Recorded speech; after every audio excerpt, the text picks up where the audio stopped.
Latest ആയിട്ടുണ്ട് ഈ ഷിയാസിനെതിരെ ഉണ്ട് ഈ ഒരു പെൺകുട്ടി പരാതി കൊടുത്തിട്ടുണ്ടായിരുന്നു. തൻ്റെ കയ്യിൽ നിന്ന് ഇത്ര ലക്ഷം രൂപ തട്ടിയിട്ടുണ്ടെന്നൊക്കെ രീതിയിലായിരുന്നു ആ പരാതി.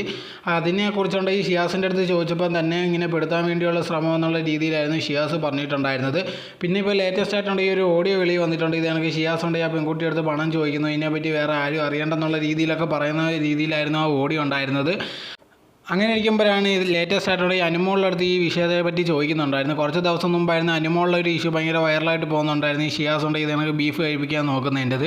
അത് കഴിഞ്ഞപ്പോഴാണ് ഈ ഒരു ഇഷ്യൂ വന്നത്. ഇത് കണ്ടിട്ടുണ്ടെങ്കിൽ ഒരുപാട് പേര് വന്നിട്ട് അനുമോളുടെ അടുത്ത് ചോദിക്കുന്നുണ്ട്, നീ ഇപ്പോൾ എന്തോ പറയുന്നത്, നിൻ്റെ ബെസ്റ്റ് കൂട്ടുകാരനോ സഹോദരനെ പോലെ എന്നുള്ള രീതിയിലൊക്കെ ഇല്ലേ പറഞ്ഞിട്ടുണ്ടായിരുന്നു. ഇപ്പോൾ അവൻ ചെയ്യുന്ന കാര്യങ്ങളൊക്കെ കണ്ടില്ലയോ, ഇതിനെക്കുറിച്ച് നിനക്ക് എന്തോ പറയാനുള്ളത്, നിനക്ക് ഇതിനെപ്പറ്റിയുള്ള കാര്യങ്ങൾ അറിയാമോ എന്നുള്ള രീതിയിലൊക്കെ ഒരുപാട് പേരുണ്ടെങ്കിൽ അനുമോക്കുണ്ടെങ്കിൽ മെസ്സേജ് അയച്ചിട്ടുണ്ടായിരുന്നു.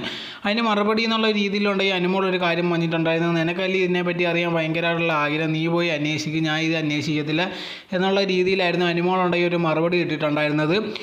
എന്തായിരുന്നാലും ഇപ്പോൾ ഷിയാസിനുണ്ടെങ്കിൽ ആൾക്കാർ ഇത് കണക്ക് ട്രോളുന്നു, അതേ സമയത്തുണ്ടെങ്കിൽ അനുമോളെയും ട്രോളുന്നുണ്ട്. ഇത് കണക്ക് ഇങ്ങനത്തെ ഉള്ളൊരു കൂട്ടുകെട്ടിലാണെന്ന് ചെന്ന് വീഴുന്നത്, എന്നിട്ടുണ്ടെങ്കിൽ ഇത് കണക്ക് ഭയങ്കര ന്യായീകരിക്കാൻ വരുന്നത് എന്തിനാന്നുള്ള രീതിയിലൊക്കെ ഒരുപാട് പേര് ചോദിക്കുന്നുണ്ട്.